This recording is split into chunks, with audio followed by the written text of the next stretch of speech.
Telugu language. ప్రియ సోదరి సోదరులారా, మిమ్మల్ని అందరినీ కూడా ప్రభు నామం పేరిట ఈ యొక్క బైబిల్ పఠనానికి ఆహ్వానిస్తున్నాను. మిమ్మల్ని అందరూ కూడా ప్రేమతో ఆహ్వానిస్తున్నాను. ఈ యొక్క వారం మనం దానియేలు గ్రంథం 4వ అధ్యాయాన్ని ధ్యానించబోతున్నాం. ప్రార్థన చేసుకుని వాక్యంలో కొనసాగుదాం. పరిశుద్ధ ప్రేమగల మా తండ్రి, మీకు స్తుతులు చెల్లిస్తున్నాం ప్రభువా. మీ ఉచితమైన కృప ద్వారా మరొకసారి దానియేలు గ్రంథాన్ని ధ్యానించడానికి, ముఖ్యంగా ఈ యొక్క 4వ పాఠాన్ని ప్రభు మేము నేర్చుకోవటానికి మీరు మా పట్ల చూపుచున్న అత్యధికమైన కృపను బట్టి మీకు స్తుతులు చెల్లిస్తున్నాం తండ్రి.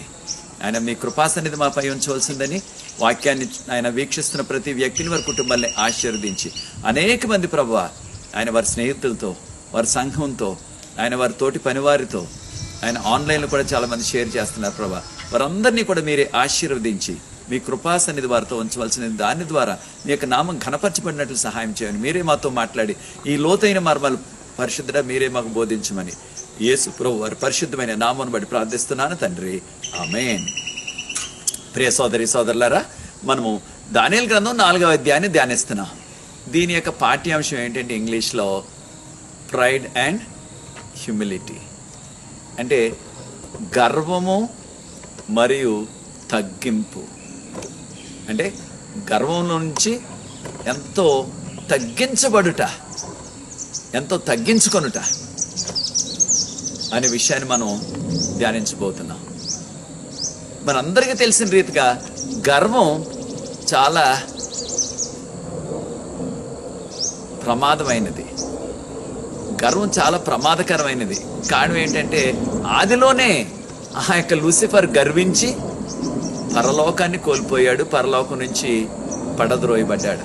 ఈ విషయం మనకి యెషయా గ్రంథం 14వ అధ్యాయం 12 నుంచి 15 వరకు ఉన్న వాక్య భాగంలో లూసిఫర్ గర్వించాడు కనుక ఆ యొక్క గర్వం వలన ఈ యొక్క భూమికి నెట్టబడ్డాడు. గర్వం మనకు తగదు. కారణం ఏంటి? పతనానికి ముందు ఏం నడుస్తుంది?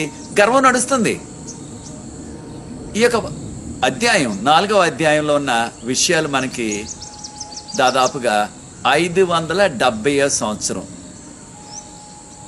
అప్రాక్సిమేట్లీ అంటున్నాం ఇంగ్లీష్లో, దాదాపుగా 570 సంవత్సరం, 570 BC అప్పుడు జరిగిన సంఘటనలు. అయితే ఒక ప్రత్యేకమైన విషయం అదేమిటంటే, నెబుకద్నెజర్ రాజు గారు లోకం అంతటికీ కూడా, ఆ రోజుల్లో ఉన్న లోకం అంతటికి కూడా అధిపతి. ఈ యొక్క 4వ అధ్యాయం దానియేలు గ్రంథం అంతా దానియేలు గారు రాశారు. ప్రవక్త అయిన దానియేలు గారు ప్రవక్త తనకు వచ్చిన దర్శనాలను బట్టి ఈ గ్రంథం అంతా రాశారు. కానీ ఒక ప్రత్యేకత ఏమిటంటే 4వ అధ్యాయం దానియేలు గారు రాయలేదు. ఈ 4వ అధ్యాయం దానియేలు గారు రాయలేదు. మరి ఎవరు రాశారు ఇది? ఇది నెబుకద్నెజరు గారు రాయించిన సాక్ష్యం, ఆయన సాక్ష్యం, నెబుకద్నెజరు యొక్క సాక్ష్యం. ఆయన మారు మనసు పొందకముందు ఎలా ఉండేవాడు, తర్వాత మారు మనసు పొందిన తర్వాత ఆయన ఇచ్చిన సాక్ష్యం ఇది. ఆయన రాసిన సాక్ష్యాన్ని అందరికీ కూడా ఆ రోజుల్లో తను పరిపాలించిన ఆ రాజ్యాలన్నింటినీ కూడా వారి వారి భాషల్లో తర్జుమా చేయించి రాజుగారు పంపించారు. దేవుడు నా పట్ల చేసిన అద్భుతాలు, ఇదే మనకున్న కంఠత వాక్యం లేదా మూల వాక్యం. దానియేలు గ్రంథం 4వ అధ్యాయం 3వ వచనం. ఎవరైనా సరే వచ్చిన వారు మన భాషలో చదివి వినిపించవలసిందిగా కోరుతున్నాను. దానియేలు గ్రంథం 4వ అధ్యాయం 3వ వచనం. ఎవరు చదువుతారు దీన్ని? ఆయన సూచక క్రియలు ఎంతో బ్రహ్మాండమైనవి, ఆయన అద్భుతములు ఎంతో ఘనమైనవి. ఆయన రాజ్యము శాశ్వత రాజ్యము, ఆయన ఆధిపత్యము తరతరములు నిలుచుచున్నది. Thank you. చూడండి, ఆయన అద్భుతాలు ఎంతో బ్రహ్మాండమైనవి, ఆయన రాజ్యము యుగ యుగాలుండే రాజ్యం. ఈ విధంగా కొనియాడాడు. ఇది ఆయన మార్పు చెందిన తర్వాత వచ్చిన సాక్ష్యం. ఇది ఆయన మార్పు చెందకముందు, మారుమనసు పొందకముందు నెబుకద్నెజరు చాలా గర్విష్టి. ఆయన దేనివల్ల గర్వం? ఈ లోకం అంతటి కూడా ఆయన జయించేశాడు తన శక్తి వలన, తన యుక్తి వలన. ఈ లోకం అంతటికి కూడా ఆయన అధిపతి కనుక చాలా గర్వించాడు. ఈ ఆధ్యాత్మిక సత్యాన్ని మనం కూడా నేర్చుకోవాలి. మనము చేసిన పనిని బట్టి, లేదా మన చదువుని బట్టి, మనకున్న ఉద్యోగాన్ని బట్టి, లేదా మనకున్న ఆస్తిని బట్టి, లేదా మనకున్న పలుకుబడిని బట్టి మనం గర్విస్తున్నామా? చాలాసార్లు మానవులుగా ఇది వస్తుంది మనకి. అదేంటంటే గర్వం వచ్చేస్తుంది. ఎక్కువ మార్కులతో పాస్ అయ్యాం, లేకపోతే విదేశాలకు వెళ్ళే అవకాశం వచ్చింది, లేకపోతే ఉన్నతమైన జాబ్ ఒక ఉద్యోగం వచ్చేసింది, లేదా ఒక ప్రమోషన్ వచ్చేసింది, లేకపోతే ఒక నాయకుడివి అయిపోయావు. చాలా గర్వం వచ్చేస్తుంది ఇటువంటి పరిస్థితులను బట్టి. లేకపోతే అందంగా ఉన్నాను నేను, లేదా అందరికంటే బాగా పాట పాడగలను, లేదా అందరికంటే చక్కగా వాక్యం చెప్పగలను. ఇటువంటి గర్వం వాక్యాలు చెప్పేవారికి కూడా తెచ్చిపెట్టేస్తున్నాడు సాతాను. కనుక ప్రియ దేవుని బిడ్డలారా, మనము నేర్చుకోవాల్సిన గొప్ప పాఠం ఏమిటంటే ఈ యొక్క అధ్యాయం నుంచి మనము గర్వించకూడదు. కనుక ఇది కూడా దానియేలు గారు ఈ యొక్క రాసిన సాక్ష్యం. ఎవరు రాసిన సాక్ష్యం? నెబుకద్నెజరు గారు రాయించి అందరికి పంపించిన సాక్ష్యాన్ని ఒక ప్రతి తీసుకొని, లేదా ఒక కాపీ తీసుకొని ఆయన గ్రంథంలో పెట్టేసుకున్నారు. కనుక నెబుకద్నెజరు గారు రాసింది ఇది.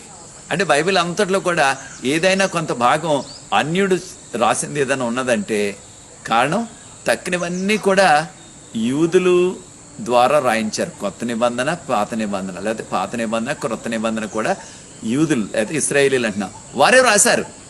అన్యులు రాసింది పాత నిబంధనలో వట్టి నెబుకద్నెజరు గారు ఈ యొక్క సాక్ష్యం రూపంలో 4వ అధ్యాయం దానియేలు గ్రంథంలో. తర్వాత అన్యుడైన గ్రీకు వాడైన లోకా గారు, ఆయన మారు మనసు పొందిన తర్వాత, లేకపోతే ప్రభువుని అంగీకరించిన తర్వాత ఆయన లోకా గ్రంథం, అదే రీతిగా అపోస్తల కార్యాల గ్రంథం కూడా రాశారు ఆయన. కనుక దేవుడు ఈ రీతిగా అన్యుల్ని కూడా వాడుకున్నారు వాక్యాన్ని రాయటానికి, లేదా వాక్యాన్ని రాయించటానికి. దీనిలో మనం నేర్చుకుంటున్న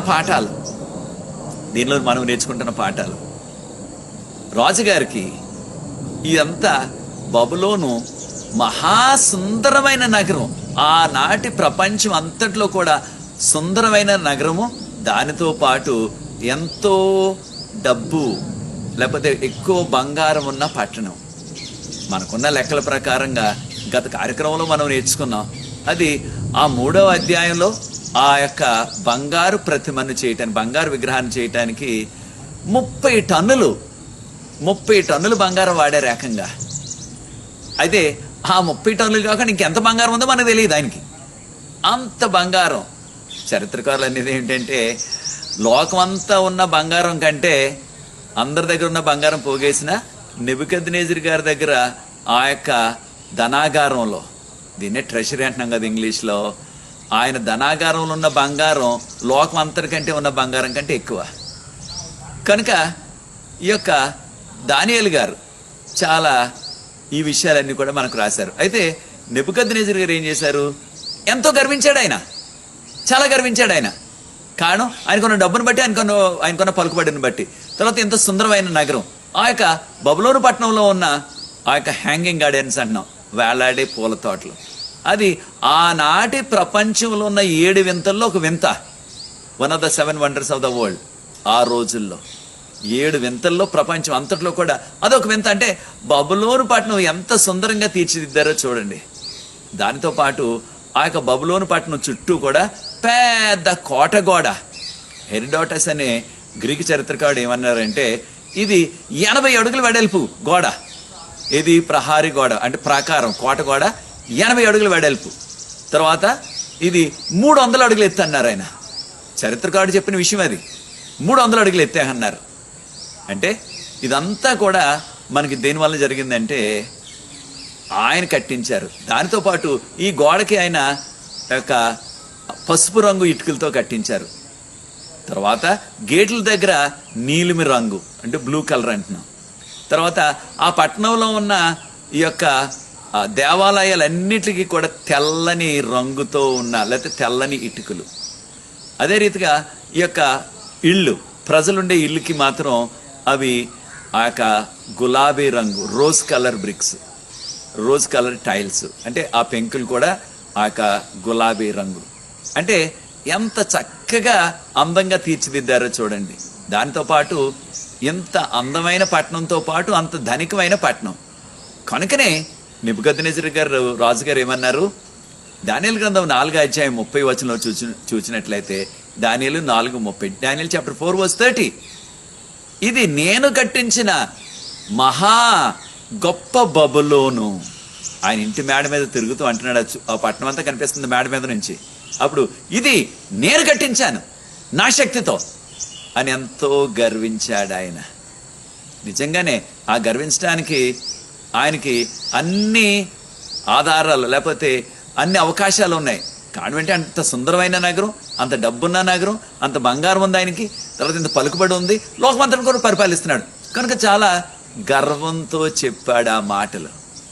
నిజంగానే ఎంతో సుందరమైన పట్టణం అని మనకి బబులోను గురించి చరిత్రకారులు చెప్తున్నారు. ఎప్పుడు కూడా నీటికి ఎద్దడి లేకుండా ఆ పట్టణం గుండా యూఫ్రటీస్ నది వెళ్ళేది. ఇన్ని సదుపాయాలు ఉన్నాయి దానికి. ఇటువంటి పరిస్థితిలో గర్విస్తున్న సమయంలో ఇక నెబుకద్నెజరు గారికి ఈ లోకంలో ఏ రాజ్యం కూడా ఎదురులేదు. ఆయనకి ఇక తిరుగులేని మహారాజు, ఆయనకు అడ్డు చేవారు లేదా ఆయనకి ఎదురు చెప్పేవారు, ఆయనకు కొరకరాని కొయ్యగా ఇక ఎవ్వరూ లేరు. అందరినీ, అన్ని రాజ్యాలు ఈజిప్టుతో సహా అందరినీ ఓడించేశాడు ఆయన. కనుకనే ఏమంటున్నాడు, ఆ యొక్క రాజభవనంలో నేను ఏ సమస్య లేకుండా శాంతిగా ఉన్న సమయంలో నాకు కల వచ్చింది, రాజుగారికి కల వచ్చింది. అయితే రాజుగారికి ఉన్న విషయం ఏంటంటే ఆ రోజుల్లో కళలంటే చాలా ప్రాధాన్యత ఇచ్చేవారు. 2వ అధ్యాయంలో కూడా కళ వచ్చింది, అప్పుడు కళను మర్చిపోయాడు ఆయన. ఇప్పుడు 4వ అధ్యాయంలో కళ వచ్చింది, ఆ కళ జ్ఞాపకం ఉన్నది ఆయనకి. అప్పుడు వెంటనే ఆ యొక్క బబులోనీయులు లేతే వారిని కల్దీయులు అంటున్నాం, ఆ కల్దీయులు వారి జ్ఞానులందరినీ, ఆ మాంత్రికులు, శకునిగాళ్ళు లేకపోతే జ్యోతిష్కాలు చెప్పేవారు, ఈ రకరకాల వారందరినీ కూడా పిలిపించారు ఆయన. వారు ఆ యొక్క జ్యోతి శాస్త్రంలో లేకపోతే శకునాలు చెప్పడంలో లేకపోతే ఈ విధమైన మాంత్రికాల్లో, తంత్రాల్లో వారు ఆరితేరిన ఆచార్యులు, ఆరితేరిన ప్రొఫెసర్స్ అన్నమాట. వారందరూ పిలిచారు. పిలిచి ఇదిగో నాకు కళ వచ్చింది, కళ అంతా చెప్పారు.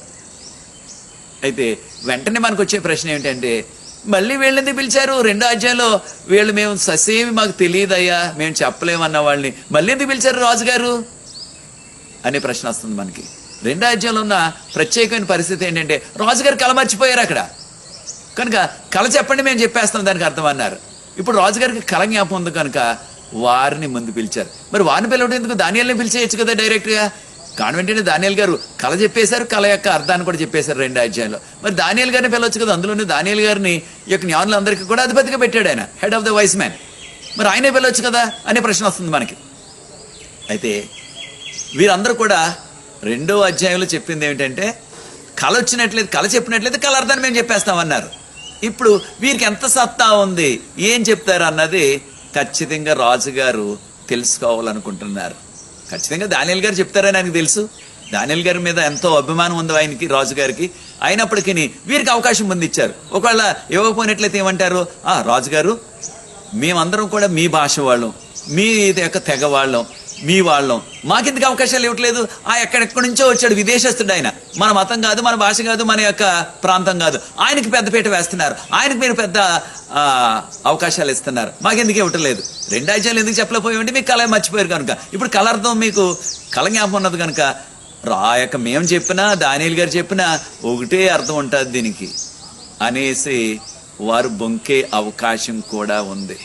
లేకపోతే రాజుగారిని కాస్త నిందించే అవకాశం, అంటే రాజుగారి మీద నింద వేస్తూ మాకు అవకాశాలు ఇవ్వట్లేదు, మీ భాష వాళ్ళకి, మీ వాళ్ళకి, మీ యొక్క తెగవారికి, ఆ యొక్క విదేశస్తులకి మీరు ఎక్కువ అవకాశాలు ఇస్తున్నారు, ఆ దానియేలునే ఏదో పెద్ద నెత్తిన పెట్టేసుకుంటున్నారు అనేసి వాళ్ళు చెప్పే అవకాశం కూడా ఉంది. కనుక ముందు వీరికి అవకాశం ఇచ్చారు.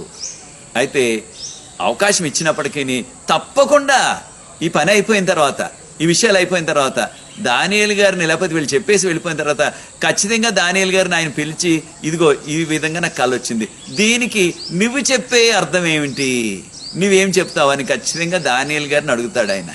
కారణం దానియేలు గారి మీద ఎక్కువ నమ్మకం ఉన్నది. దానిని ఈ జ్ఞానులు కూడా గుర్తించారు. ఈ జ్ఞానులు కూడా గుర్తించేమన్నారు, 2 అధ్యాయాలు మీకు కళ చెప్తే చెప్పేస్తామన్నారు. ఏదో కల్పించి చెప్పేయచ్చు ఆయనకి. కానీ వారికి తెలుసు మనం చెప్పి వెళ్ళిపోయిన తర్వాత దానియేలు పిలుస్తాడు ఆయన. దానియేలు ఏది చెప్తే అదే నమ్ముతాడు తప్ప మనం ఏం చెప్పినా నమ్మడైనా. దానియేలు మీద ఎక్కువ నమ్మకం ఆయనకి అనేసి వారు మంచి యుక్తిగా ఏం చేశారంటే, రాజా ఈ విషయం మాకు తెలియదు, మేము దీన్ని చెప్పలేమని చెప్పేశారు. కారణం ఏంటి, ఒకవేళ ఏది చెప్పినప్పటికీ మళ్ళీ దానియేలు గారిని పిలిచేస్తాడు ఆయన, కాసేపు నాకైనా సరే లేదా రేపైనా సరే. కనుక దానియేలు గారు ఏం చెప్తే అదే నమ్ముతాడు తప్ప మనం ఏం చెప్పినా సరే ఆయన దానికి ఎక్కువ ప్రాధాన్యత ఇవ్వడు అనే విషయం వారికి తెలిసి ఏం చేశాడు, ఆయన పంపించేశాడు. ఆయన పంపించేసేటప్పటికి ఏం జరిగింది, వెంటనే అప్పుడు వాళ్ళు వెళ్ళిపోయిన తర్వాత దానియేలు గారు మరి తెలియదని చెప్పేశారు కదా. అప్పుడు దానియేలు గారిని పిలిచారు. దానియేలు గారు పిలిచి రాజుగారు అంటున్నారు, దానియేలు నీకు ఏ విధమైన చిక్కు, ఏ విధమైన ఆ యొక్క సీక్రెట్ థింగ్స్ కూడా నిన్ను బాధించు, నీలో పరిశుద్ధాత్మ ఉన్నది. అన్యుడైనప్పటికీ ఆ విషయాన్ని గుర్తించాడు. ఏది, ఈయనలో దేవుని ఆత్మ, పరిశుద్ధాత్మ పనిచేస్తుంది. మనం పరిశుద్ధాత్మ అంటున్నాం, దీనిలో ఆ లేకపోతే పరిశుద్ధులైన దేవుని యొక్క ఆత్మ నీలో ఉందన్నారు. అయితే అన్యుడైనా సరే ఆయన గుర్తించాడు. ఈ ఆధ్యాత్మిక విషయాన్ని కూడా మనం నేర్చుకోవాలా. ఈ కడవరకాలంలో జీవిస్తున్నాం. మన జీవితాల్లో కూడా, మన కుటుంబాల్లో, మన జీవితాల్లో పరిశుద్ధాత్ముడు పనిచేస్తున్నారా? పరిశుద్ధాత్మనికి మనం మన జీవితాల్లో స్థానం ఇస్తున్నామా? పరిశుద్ధాత్మచే మనం నింపబడుతున్నామా? అది చాలా ప్రాముఖ్యం. ఇక కడవరకాలంలో పరలోకం వెళ్ళాలంటే మనకి దేవుని యొక్క ఆత్మచేత నింపబడాలి మనం. అప్పుడు తక్కిన ఆ లోక విషయాలన్నీ కూడా వాటికవే మన నుంచి తొలగిపోతాయి. అప్పుడు రాజుగారు దానియేలు గారిని పిలిచి అప్పుడు జరిగిన కళ, లేకపోతే ఆయనకు వచ్చిన కళ అంతా చెప్పేశారు. ఏమని, దానియేలు నేను కళలో ఒక పెద్ద మహావృక్షాన్ని చూచాను. మహావృక్షం అది ఎంతవరకు అంటే దాని యొక్క ఆ యొక్క చివరి కొమ్మలు ఆకాశాన్ని అంటేస్తున్నాయి. చూడటానికి ఎంతో సుందరంగా ఉంది. దాని ఆకులు చాలా ఆకర్షణీయంగా ఉన్నాయి. చక్కని దానికి ఫలాలు ఉన్నాయి. అయితే రకరకాల పక్షులన్నీ కూడా ఆ మహావృక్షం మీద గూడులు కట్టుకొని రకరకాల పక్షులన్నీ కూడా ఆ యొక్క పండ్లు భుజిస్తూ చక్కగా జీవిస్తున్నాయి. ఆ కింద ఆ చెట్టు నుంచి పడిపోయిన పళ్ళు తినటానికి రకరకాల జంతువులన్నీ కూడా ఆ చెట్టు కింద నివాసం చేస్తున్నాయి. అయితే ఎంత చక్కగా ప్రజ్వరిల్లుతున్నా, ఎంత చక్కగా కనిపిస్తున్న ఆ మహావృక్షం, ఇంత వర్ధిల్లుతూ అంత పచ్చగా కలకల్లాడుతున్న ఆ యొక్క ఫలాలతో ఉన్న ఆ వృక్షం, ఒక పరిశుద్ధుడు దిగొచ్చాడు ఆకాశం నుంచి. హోలీ వన్ అన్నారు దానియేలు గ్రంథం 4:13-14 వచనాలు. ద హోలీ వన్ అంటే పరిశుద్ధుడు ఒక ఆయన దిగొచ్చాడు. దిగొచ్చి ఆయన ఆజ్ఞాపించాడు, చెట్టును కొట్టేయండి అన్నాడు. ఆ చెట్టు కొట్టబడ్డది. అయితే ఎప్పుడైతే చెట్టు కొట్టేశారో ఆ దానిలో ఉన్న పక్షులన్నీ ఎగిరిపోయాయి. ఎందుకంటే మరి ఇక వాటికి ఆధారం లేదు. దాని కింద నివసించే ఆ యొక్క జంతువులన్నీ వెళ్ళిపోయాయి. ఆ యొక్క చెట్టు అంతా కూడా కొట్టేశారు, చెట్టును కొట్టేశారు. కానీ ఒక ఆజ్ఞ ఇవ్వబడ్డది, దాని మొదలను అలాగే ఉంచేయండి, దానికి ఒక కట్టు వేసేయండి, ఇనుముతో ఇత్తడితో దానికి ఒక కట్టు వేసేయండి. అంటే బ్యాండేజ్ అంటున్నాం కదా ఇప్పుడు ఈ రోజుల్లో మనం ఇంగ్లీష్లో, అది వేసేయండి. ఆ విధంగా అది 7 కాలాల పాటు ఆ యొక్క అరమిక్ భాషలో ఐడా అన్నారు. అంటే 1 సంవత్సరం, 7 కాలాలను తర్జుమా చేశారు. 7 సంవత్సరాలను తర్జుమా చేయాలి. అసలు 7 సంవత్సరాల పాటు ఇది ఎండకు ఎండాలా, వర్షానికి తడవాలా, మంచుకి తడవాలా, 7 సంవత్సరాలు అలాగే ఉండాలా ఆ గడ్డిలోనే. తర్వాత మళ్ళీ చిగురిస్తుంది అది. ఇది నాకు వచ్చిన కళ. నాకు అర్థం కావాలా, దాని అర్థం చెప్పు అన్నారు రాజుగారు. ఎప్పుడైతే దానియేలు గారు ఈ యొక్క కళను విన్నారో రాజుగారి దగ్గర నుంచి, ఆయనలో కలవరం మొదలుపెట్టింది. కలవరం వచ్చేసింది ఆయనకి. ఆయన ముఖం అంతా కూడా మారిపోయింది. ఇది ఏదైనా విచారకరమైన వార్త విన్నట్లయితే, లేకపోతే ఏదైనా కీడు వస్తున్నట్టు మనకు వార్త తెలిసినట్లయితే మన యొక్క ముఖ కవళికలు మారిపోతాయి. మన ముఖం అంతా కూడా విచారాన్ని కమ్మేసుకుంటుంది. అలాగే దానియేలు గారి ముఖం అంతా కూడా మారిపోయింది, విచారం అయిపోయింది. గంట వరకు ఆయన నోట్లోంచి ఒక్క మాట రాలేదు. అప్పుడు రాజుగారు దానియేలు గారిని అడుగుతున్నారు. దానియేలు గ్రంథం 4వ అధ్యాయం, మీకు సమయం ఉన్నప్పుడు అధ్యాయం అంతా చదువు చూడండి, ముఖ్యంగా 23 నుంచి. దానియేలు, ఈ యొక్క కళ యొక్క భావం నిన్ను ఏ విధంగా కూడా కలవర పెట్టనివ్వద్దు, దాని గురించి నువ్వేమీ బాధపడవద్దు, ఉన్నది ఉన్నట్లుగా నాకు చెప్పేయి దాని యొక్క అర్థాన్ని అన్నారు. అప్పుడు దానియేలు గారు తేరుకొని అప్పుడు అంటున్నారు, రాజా దీని యొక్క కళలో వచ్చే అర్థం లేకపోతే ఈ కళ ద్వారా వచ్చే భావం కలభావం మీకు కాదు రాజా, మీ శత్రువులకు కలగాల. అంటే ఈయన కోరుకుంటున్నది ఏమిటంటే, దానియేలు గారు కోరుకున్నది రాజు నెబుకద్నెజరుకి క్షేమం కలగాల అని కోరుకుంటున్నాడు. అప్పుడు రాజుగారు ఏం చెప్తారని ఆశతో చూస్తుంటే దానియేలు గారు అన్నారు, రాజా మీ శత్రువులకు కలగాలి ఇది అని చెబుతూ, రాజా ఈ యొక్క కళ యొక్క అర్థం ఏమిటంటే, మీరు మంచి పనులు చేసి లేకపోతే పేదలకు దీనులకు మీరు ఉపకారం చేసి మీకు రాబోయే శిక్ష నుంచి మీరు తప్పించుకోవచ్చు, మీరు చేసిన అపరాధాల నుంచి మీరు బయటపడవచ్చు. కనుక పేదలకి దీనులకి మీరు ఉపకారం చేయండి, వారికి సహకరించండి, వారిని మీరు మంచిగా చూడండి అని చెప్పారు సలహా. మీరు అలా తగ్గించుకున్నట్లయితే ఈ శిక్ష మీకు రాదు. ఒకవేళ మీరు తగ్గించుకోకపోయినట్లయితే, మిమ్మల్ని మీరు హెచ్చించుకున్నట్లయితే ఏం జరగబోతుంది? రాజా మీ మీదకి కీడు కలగబోతుంది, మీకు పిచ్చి పట్టేస్తుంది, మీరు పశువు వలె 7 సంవత్సరాలు గడ్డి తినవలసి వస్తుంది. రాజా పశువు జీవించినట్లుగానే మీరు ఎండకు ఎండి వర్షానికి తడిసి పశువులాగే ఆ యొక్క పచ్చగడ్డి తిని 7 సంవత్సరాలు ఈ విధంగా జీవించవలసిన పరిస్థితి వస్తుంది. రాజుగారు దేవుడు శిక్ష పంపించబోతున్నారు నీ మీదకి. కనుక నీలో మార్పు రావాలి, మారు మనసు కావాలి. ఆ యొక్క పాపాలన్నిటిని కూడా మీరు పరిష్కారం మీరు చేసుకోవాలి. పాప పరిష్కారానికి ఆ యొక్క పేదలకి దీనులకి మీరు సహకరించి వారికి సహకరించండి, వారిని చక్కగా చూచుకోండి అని సలహా ఇచ్చారు. అయితే రాజుగారు ఈ సలహాను విని ఆయన 1 సంవత్సరం పాటు మంచిగానే జీవించారు. అంటే దానియేలు గారి యొక్క సలహాని పాటించారు, తగ్గించుకున్నాడు, ఆయన హెచ్చించుకోకుండా తగ్గించుకున్నాడు. సంవత్సరం తర్వాత 12 నెలల తర్వాత జరిగిన విషయం ఏం జరిగింది అక్కడ? ఈయన మరలా ఆ యొక్క దానియేలు గ్రంథం 4:30 ఈ యొక్క మహాబబులోను నేను నా శక్తితో కట్టించాను అని మరలా గర్వం వచ్చేసింది. ఎప్పుడైతే ఆ గర్వపు మాటలు మాట్లాడారో రాజుగారు, వెంటనే రాజుగారికి పరలోకం నుంచి దేవుడు శిక్ష పంపేశారు. వెంటనే ఆయనకి పిచ్చి పట్టేసింది.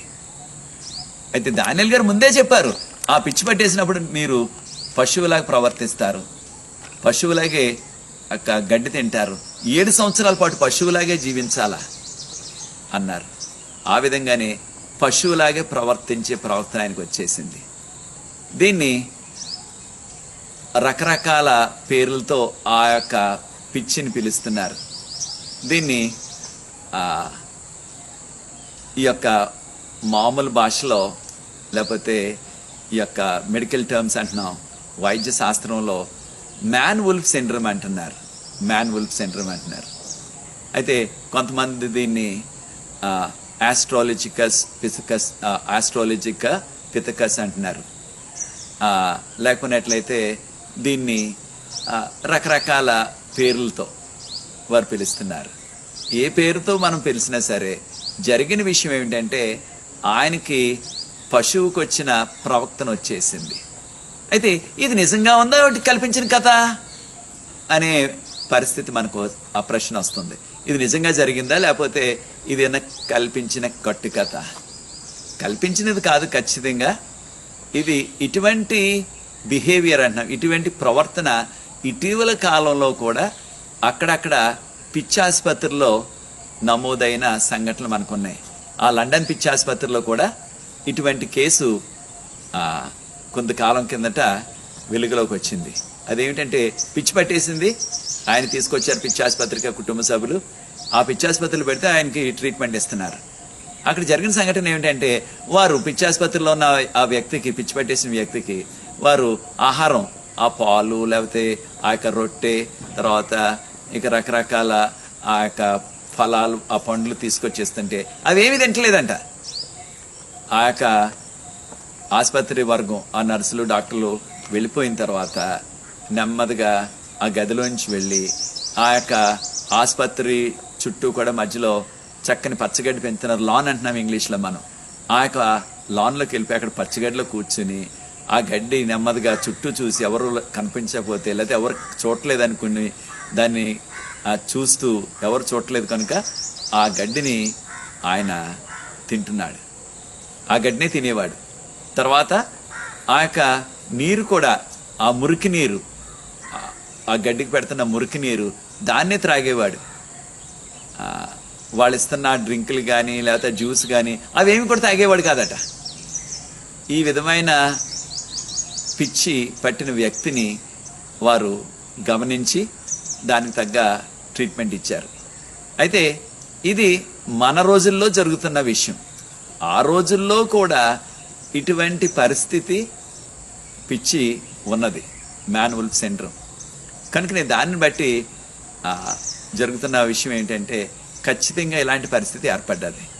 కనుకనే ఒక ప్రత్యేకమైన సంఘటన ఎప్పుడైతే ఈ విధంగా పిచ్చి వచ్చేసిందో దానియేలు గారు చెప్పినట్లే ఆయన్ని రాజభవనంలో నుంచి తీసుకువెళ్ళి ఆ యొక్క జంతువులు ఉండే చోట, ఆ యొక్క ఎడారి ప్రాంతం లేకపోతే అరణ్య ప్రాంతం అక్కడ విడిచిపెట్టేశారు.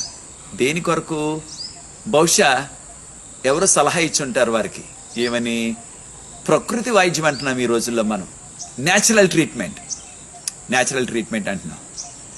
అయితే ఈ యొక్క న్యాచురల్ ట్రీట్మెంట్ లేకపోతే ప్రకృతి వైద్యంలో రకరకాల ఆ యొక్క ఆకులు లేకపోతే రకరకాల పువ్వులు, వాటి బెర్రలు అయ్యే వాడతారు ఆ యొక్క వైద్యానికి. కనుక అక్కడికి తీసుకువెళ్ళి ఈ విధంగా రకరకాల ఆకులు తిన్నట్లయితే రాజుగారికి ఈ యొక్క పిచ్చి తగ్గిపోతుందని ఎవరు సలహా ఇచ్చారో వివరాలు లేవు మనకి. కానీ తప్పకుండా దానియేలు గారు ముందే చెప్పారు ఈ విధంగా జరుగుతుందని. ఆ విధంగానే ఆయన రాజుగారు ఇక ఏ విధంగా కూడా ఎవరిని గుర్తుపట్టలేదు. మరి ఇంత పిచ్చి పట్టేసి 7 సంవత్సరాలు పరిపాలించినప్పుడు మరి ఏ చరిత్రకారుడు ఎందుకు రాయలేదు అనే ప్రశ్న వస్తుంది మనకి. చరిత్రకారులు రాయాలి కదా. ఆ రోజుల్లో బబులోన్ చరిత్ర అంతా రాసిన చరిత్రకారుడి పేరు జీనోఫోన్ అంటున్నారు. జీనోఫోన్ ఆయన పేరు. అదే రీతిగా ఆ జీనోఫోన్ గారు ఒక్క మాట కూడా రాయలేదు. ఈయనకి పిచ్చి పెట్టేసింది, ఆయన పశువులాగా గడ్డి తింటున్నాడు అని ఏమీ కూడా రాయలేదు ఆయన. దేనివల్ల రాయలేదు? రాజుగారు పిచ్చి పెట్టేసింది, రాజుగారు గడ్డి తింటున్నాడని ఏ చరిత్రకారుడు రాయగలడు? ఆ రోజుల్లో నియంతలే వాళ్ళు. ఒకవేళ రాసినట్లయితే ఆయన తర్వాత లేకపోతే ఆయన కుటుంబస్తులు ఆ చరిత్రకారుడిని హింసించేస్తారు, వీలైతే చంపేస్తారు. కారణం ఆ యొక్క రాజుగారికి అగౌరవం అది, ఆయన పిచ్చి పెట్టేసి గడ్డి తింటున్నాడంటే. కనుక ఏ చరిత్రకారుడు కూడా సాహసించి రాయలేడు దాన్ని, కనుక ఎవరు రాయలేదు దాన్ని. అదే రీతిగా ఆ యొక్క గ్రీక్ చరిత్రకారుల తర్వాత హెరోడోటస్ వాళ్ళు కూడా వారు కూడా రాయలేదు. కానీ ఒక చరిత్రలో మనకు దొరుకుతున్న ఆధారం ఏంటంటే ఈ యొక్క బబులోను చరిత్ర రాసిన జీనోఫోన్ అనే చరిత్రకారుడు ఈ యొక్క నెబుకద్నెజరు గారు చేసిన ప్రతి విషయాన్ని, ఆయన ఇచ్చిన తీర్పుల్ని, ఆయన దినంలో ఏమేం చేసేవారు, ఉదయం లేచిన దగ్గర నుంచి నిద్రపోయే వరకు ఆ విషయాలన్నీ కూడా రాశారు చక్కగా. ఆయన క్షుణ్ణంగా వివరాలు రాశారు. కానీ ఈ 7 సంవత్సరాలు పిచ్చి పెట్టేసిన కాలంలో ఒక్క మాట కూడా రాయకుండా ఖాళీ విడిచిపెట్టేశాడు ఆయన. 7 సంవత్సరాల చరిత్ర రాయలేదు, విడిచిపెట్టేశాడు. కారణం, ఈయన పిచ్చి పెట్టేసిన ఆయన ఎలా రాస్తాడు మరి? కనుక ఆ యొక్క 7 సంవత్సరాల గ్యాప్ ఉండిపోయింది ఆయన యొక్క చరిత్రలో. కారణం పిచ్చి పెట్టేసింది కాబట్టి అది రాయలేదు ఆయన. అయితే ఇటీవల దొరికిన ఒక పురావస్తు శాఖ వారికి దొరికిన ఒక రాతపతి, ఆర్కియలాజికల్ రైటింగ్ అంటున్నాం దాన్ని, ఆర్కియాలజీలో దొరికిన ఆ యొక్క పురావస్తు శాఖ వారికి దొరికిన ఆ యొక్క బబులోనులో దొరికిన ఒక రాత ప్రతి. అది దాని మీద ఏముందంటే ఆయన పిచ్చి పట్టిన దాన్ని రాయలేదు, కానీ నెబుకద్నెజరు గారు భార్యని కానీ బిడ్డలను కానీ ఎవరిని కూడా ఆయన ప్రేమించటం మానేశాడు, ఎవరిని కూడా గుర్తుపట్టలేదు. ఆయన దేనికి పట్టలేదని వివరాలు రాయలేదు, ఈ మాటలే రాశారు. అంటే ఒక చరిత్రకారుడు ఇక దీనికంటే మించి రాయలేడు ఆ రోజుల్లో. కనుక ఖచ్చితంగా ఆయన పిచ్చి పెట్టేసి పశువులాగా ప్రవర్తిస్తూ ఆ పశువుల మధ్య జీవించాడు 7 సంవత్సరాలు ఏకంగా. దానియేలు గారు ముందే హెచ్చరించారు, నువ్వు గర్వించొద్దు, చేసినట్లయితే ఈ విధంగా జరుగుతుందని. ఇది దానియేలు గారి మాట ఆయన ఎక్కువగా పట్టించుకోలేదు, వినలేదు. అది 1 సంవత్సరం మాత్రం పట్టించుకున్నాడు. తర్వాత అంత మామూలుగానే ఉంటుంది అనుకున్నాడు. మనం కూడా ఈ ఆధ్యాత్మిక పాఠాన్ని నేర్చుకోవాలి. ఏదైనా విషయం మనం హెచ్చరిక పొందినప్పుడు, లేదా వాక్యం నుంచి హెచ్చరిక తెలుసుకున్నప్పుడు కొంతకాలం భయం వేస్తుంది, కొంతకాలం బాగానే ఉంటాం, లోబడతాం. తర్వాత మరలా మామూలే. ఈయన కూడా అలాగైపోయాడు. సంవత్సరం తర్వాత వెంటనే పిచ్చి వచ్చేసింది. అయితే ఆయన పిచ్చి వచ్చేసి మరి పశువుగా ప్రవర్తిస్తున్నప్పుడు, ఆ యొక్క అడవిలోనే ఉన్నప్పుడు, లేకపోతే ఆ ఎడారిలోనే ఉంటున్నప్పుడు, మరి ఈ రాజ్యం అంతా ఎవరు పరిపాలించారు అంటే తప్పకుండా ఆయన కుటుంబ సభ్యులు. నెబుకద్నెజర్ గారికి కుమారులు ఉన్నారు 2.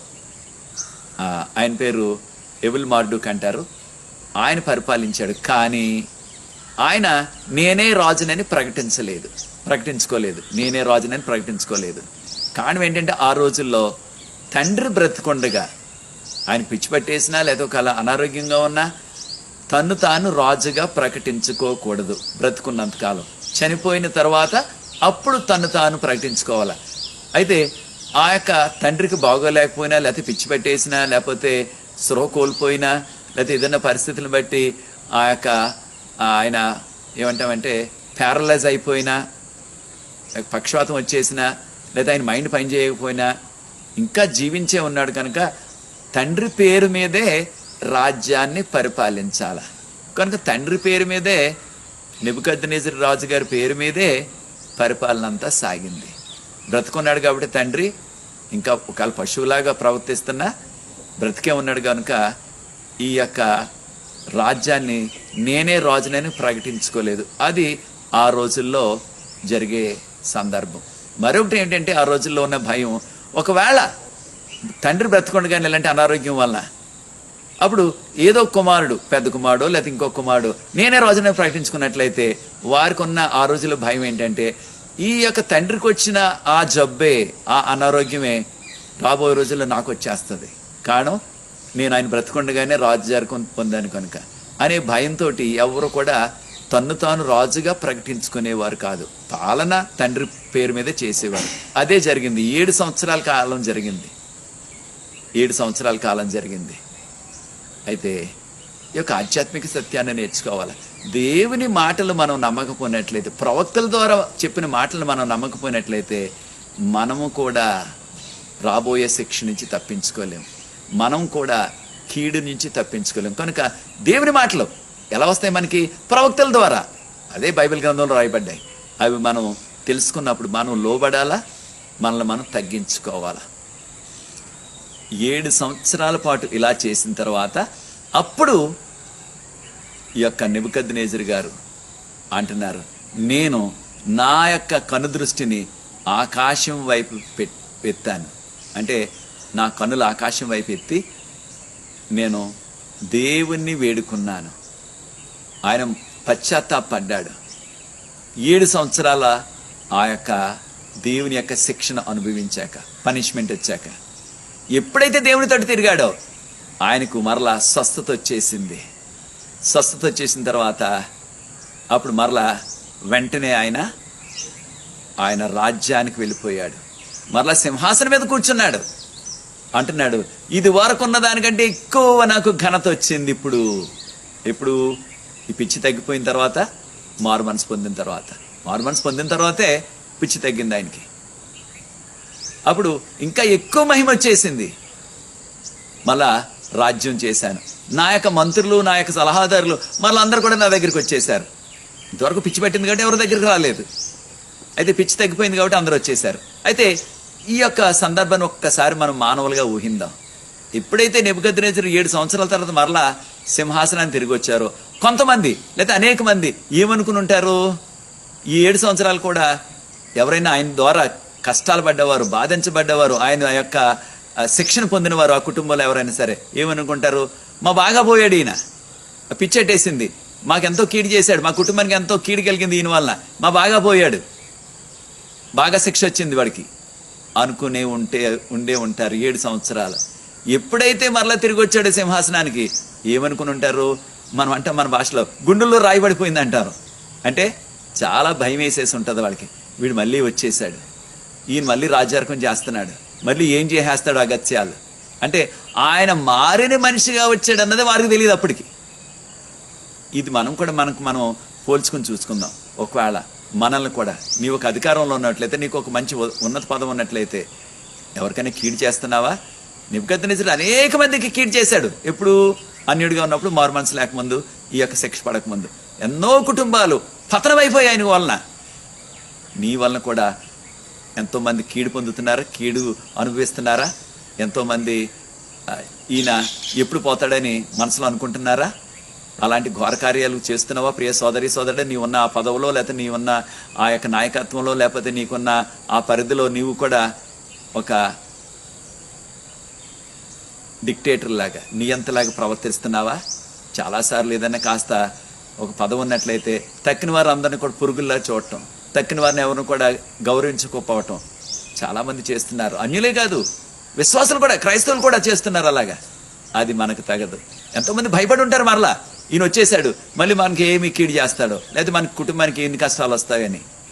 కానీ నెబుకద్నెజరు తిరిగి వచ్చిన తర్వాత మళ్ళీ రాజ్యానికి ఆయన మారిన మనిషి, రక్షణ పొందిన మనిషి, విశ్వాసిగా వచ్చాడు. ఆయన మారు మనసుతో వచ్చాడు కనుక అటువంటి కీడు ఘోర కార్యాలు ఇక చేయలేదు. దేవుని బిడ్డగా జీవించాడు కనుక ఏమంటున్నాడు? ఇది వరకు నాకు లేనంత మహిమ, లేకపోతే అంత ఘనత మరలా ప్రభువు నాకు ఇచ్చారు. కనుకనే ఆయన సాక్ష్యంలో ఏమంటున్నారు? దానియేలు గ్రంథం 4వ అధ్యాయం మొదటి 3 వచనాలు మీకు సమయం ఉన్నాడు, చదువు చూడండి. ఆ దేవుడి లాంటి దేవుడికి ఎక్కడా లేరు. ఆయన యుగ యుగాలుండే రాజు. ఆయన అద్భుతాలు, ఆయన చేసే మహిమ కార్యాలు, మహోన్నతమైన కార్యాలు ఇక అమోఘమైనవి. ఆయన లాంటి దేవుడికి ఎక్కడా లేరు. There is no one like this god. ఆయనే మహోన్నతుడికి దేవుడు, మోస్ట్ హై గాడ్ అంటున్నాడు. అంటే ఆ బబులోన్లో చాలా మంది దేవుళ్ళు దేవతలు ఉన్నారు. ఆయన ఇష్ట దేవత మార్డుకు. వాటి అన్నిటిని కూడా విడిచిపెట్టేసి ఈయనే నిజమైన దేవుడు, ఈయన వల్ల నాకు ఈ మేలు కలిగింది, ఈయన వల్ల నాకు ముందు హెచ్చరిక వచ్చింది, నేను పట్టించుకోలేదు, నేను లోబడలేదు, ఇప్పుడు నాకు ఈ స్వస్థత ఈ దేవుడే ఇచ్చాడు అంటే ఎంత తగ్గించుకున్నాడో చూడండి. ఒకప్పుడు ఈ యొక్క 7 సంవత్సరాల ముందు ఎంతో గర్వించిన వ్యక్తి తన్ను తాను తగ్గించుకున్నాడు. ప్రియ సోదరి సోదరుడు, మనం కూడా ఈ కడవరకాల్లో జీవిస్తున్నాం. ప్రభు త్వరగా వస్తున్నారు. నీకు ఏది ఉన్నా సరే దానిని బట్టి గర్వించకుండా తగ్గించుకొని, మనకి ఏది ఉన్నా సరే దేనిని బట్టి అతిశయించాలి మనం? కీర్తన 20వ కీర్తన చదువు చూడండి 7వ వచనంలో. కొంతమంది వారికి ఉన్న గుర్రాలను బట్టి, వారికున్న ఆ యొక్క రథాలను బట్టి, వారికున్న ధనాన్ని బట్టి, వారికున్న ఆ యొక్క పదవులను బట్టి అతిశయిస్తున్నారు, గర్విస్తున్నారు. మనమైతే మన దేవునిని బట్టి, మన యేసు ప్రభువుని బట్టి, ఆయన మన కొరకు చేసిన సిలువ త్యాగాన్ని బట్టి, మనకిస్తున్న రక్షణను బట్టి, ఆయన త్వరలో వస్తున్నారు పరలోకం తీసుకెళ్ళడానికి, దానిని బట్టి, మన దేవుని బట్టి మనం గర్వించాలా, అతిశయించాలా. అంతేగాని ఈ లోకంలో మనకు ఏది ఉన్నప్పటికీ అది కొంతకాలమే, అశాశ్వతమే. ఆ డబ్బైనా, పదవైనా, అందమైనా, ఆ యొక్క మంచి ఇల్లైనా, మంచి వాహనమైనా కొంతకాలమే ఇవి. కనుక ప్రియ దేవుని బిడ్డలారా, దానియేలు యొక్క 4వ అధ్యాయంలో నెబుకద్నెజరు రాజు యొక్క జీవితం నుంచి ఈ యొక్క పాఠాలన్నీ కూడా మనం నేర్చుకొని తగ్గింపు కలిగి జీవితం, మనం గర్వించకుండా దేన్ని బట్టి మనం తగ్గించుకొని దేవునికి ఇష్టలైన కుమారులుగా, కుమార్తెలుగా ఈ కడవర కాలంలో జీవిద్దాం. అటువంటి కృప మనందరికీ కూడా ప్రభు కలగజేయాలని మనందరం కోరుకుంటున్నాం. అయితే దానియేలు గారు ఈ యొక్క విషయాలన్నీ కూడా ముందుగానే చెప్పడం బట్టి ఈ యొక్క నెబుకద్నెజరు గారు మార్పు చెందటానికి ఇప్పుడు దేవుడు ఎన్ని అవకాశాలు ఇచ్చారు. 2వ అధ్యాయంలో చూశాడు ఆయన. దానియేలు గారు కళ చెప్పేశాడు, కళ అర్థం చెప్పేశాడు. అప్పుడు ఏమన్నాడు ఆయన? దానియేలు గ్రంథం 4వ అధ్యాయం 47వ వచనంలో, దానియేలు 2:47లో నీ దేవుడు లాంటి దేవుడు లేడు అన్నాడు. కానీ పూర్తిగా మార్పు రాలేదు ఆయనకి. ఒప్పుకున్నాడు కానీ మారలేదు. మనం కూడా చాలాసార్లు చాలామంది ఈ యొక్క దేవుడు, క్రైస్తవుల దేవుడు చాలా గొప్పవాడని, గొప్ప త్యాగాలు చేశాడు అంటున్నారు, కానీ ఆయన్ని నమ్ముకోవటం లేదు. 3వ అధ్యాయంలో చూశాడు ఆయన కళ్ళారా. షడ్రక్ మేషక్ అబేద్నెగో ఆ యొక్క అగ్నిగుండంలో ఆయనే వేయించేస్తే దేవుడే వచ్చి వారిని రక్షించారు.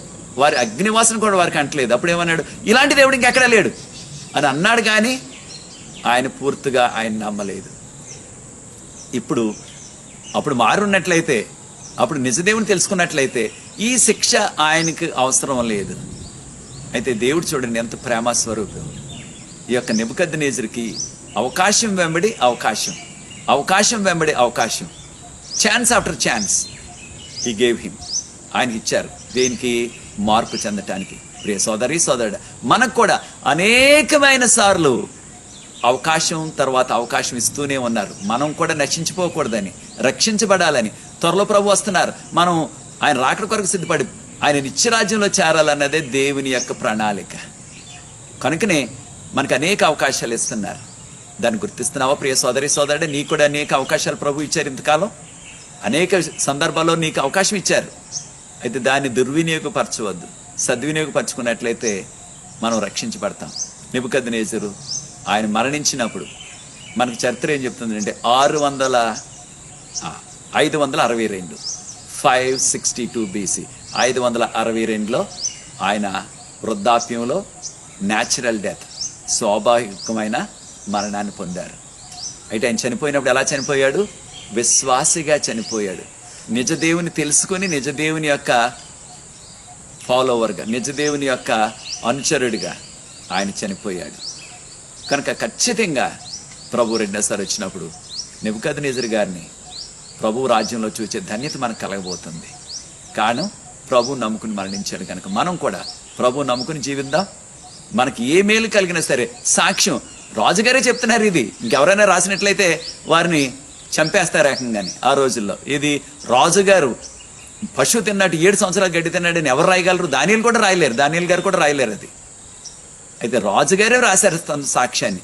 అంటే జరిగిన విషయాలన్నీ కూడా ఆయన ఏది కూడా విడిచిపెట్టేయకుండా ఏదో నాకు కీడు కలిగింది 7 సంవత్సరాల తర్వాత బాగుపడ్డాను అలాగనలేదు. జరిగింది జరిగినట్లుగా రాజుగారే ఒప్పుకున్నారు. నేను గడ్డి తిన్నానని. ఎవరు చెప్తారు అలాగా? రాజు అంత స్థానంలో ఉన్న రాజుగారు నేను పచ్చగడ్డి తిన్నాను 7 సంవత్సరాలని చెప్పటానికి చాలా సిగ్గేస్తుంది. కానీ అలాంటి సిగ్గుపడే మనిషి కాదు. జరిగిన విషయం జరిగినట్టుగా చెప్పి ఇలాంటి స్థితి నుంచి ప్రభు నన్ను స్వస్థపరిచారు. ఆ యొక్క దేవునికి మహిమ కలుగుగా. అటువంటి దేవుడు, అటువంటి మహోన్నతుడకు దేవుడు ఇక ఎవ్వరూ లేరని ఆయన్ని ఘనపరిచారు. మన జీవితాల్లో కూడా ప్రభు చేసిన మేళ్ళు దానికి మనం సాక్ష్యం చెబుతూ ప్రభువుకు మహిమ తెద్దాం. మన జీవితాల్లో కూడా అనేకమైన మేళ్ళు ప్రభు చేస్తున్నారు, అద్భుతాలు చేస్తున్నారు. వాటిని ఇతరులతో పంచుకొని దేవునికి మహిమ తెద్దాం. అటువంటి కృప నీకు కూడా కావాలని కోరుకుంటున్నట్లయితే నాతో ఏకీవించండి. ప్రియ సోదరి సోదరులారు, మీ కొరకు ప్రార్థిస్తాను. ప్రార్థించకముందు మీకు అందరికి కూడా మనం ఏంటంటే తప్పకుండా ఈ యొక్క పరిచర్య కొరకు ప్రార్థించండి. మా భార్య కొరకు కూడా ప్రార్థించండి. ఇంకా కొంచెం అనారోగ్యం ఉన్నది. అనారోగ్యం పోయేలాగా, అనారోగ్యం నుంచి దేవుడు స్వస్థత ఇచ్చేలాగా ప్రార్థించండి. మీకు ఎటువంటి ప్రశ్నలు ఉన్నప్పటికీ మమ్మల్ని సంప్రదించినట్లయితే వీలైనప్పుడు తప్పకుండా మీకు జవాబులు ఇస్తాం. మీకు తెలిసిన వారికి ఈ యొక్క విషయాలు మీరు పంచండి. తర్వాత ఆన్లైన్లో కూడా మీకు తెలిసిన వారికి షేర్ చేయండి. ప్రార్థన. పరిశుద్ధ ప్రేమగల మా తండ్రి, మీకు స్తుతులు చెల్లిస్తున్నాం ప్రభువా. ఆయన ఆ యొక్క గర్వంగా ఉన్న రాజును ఆయన ఎంతో ప్రభువా ఆయన సాధుత్వంగా తగ్గించుకునే వాడిగా మీరు చేశారు. స్తోత్రాలు చెల్లిస్తున్నాం. మా జీవితాల్లో కూడా దేనిని బట్టి మేము అతిశయించకుండా గర్వించకుండా తగ్గించుకుని మీకు యోగ్యమైన కుమారులుగా కుమార్తెలుగా కడవరకాలంలో జీవించే ధన్యత దయచేయమని, కార్యక్రమాన్ని ఎవరైతే చూస్తున్నారో, ఎవరైతే ఇతరులతో పంచుకుంటున్నారో వారందరినీ కూడా షేర్ చేస్తున్న వారిని కూడా ఆశీర్వదించమని, మళ్ళీ వచ్చే వారం ఈ విధంగా కలుసుకుని పర్యంతరం ఆయన మళ్ళా నూతన నెలలో మేము ప్రవేశించి ఆయన నీ కృపలో ఈ యొక్క జనవరి నెలంతా మమ్మల్ని మా కుటుంబాన్ని కాచి కాపాడారు. మీకు స్తోత్రాలు చెల్లిస్తున్నాం. రాబోయే నెలలో కూడా మరలా ఈ యొక్క దానియేలు గ్రంథం నుంచి అనేకమైన ఆధ్యాత్మిక సత్యాలు నేర్చుకుంటూ మీకు యోగ్యమైన కుమారులుగా జీవిస్తూ కుమార్తెలుగా జీవిస్తూ మీరు రాకడొచ్చినప్పుడు మీ రాజ్యంలో ఎత్తబడి మీతో యుగయుగాలు ఉండే ధన్యత మాకు దయచేయమని, తగ్గింపు జీవితం మాకు దయచేయమని యేసు ప్రభు పరిశుద్ధమైన నామమును బట్టి ప్రార్థిస్తున్నాను తండ్రి. ఆమేన్.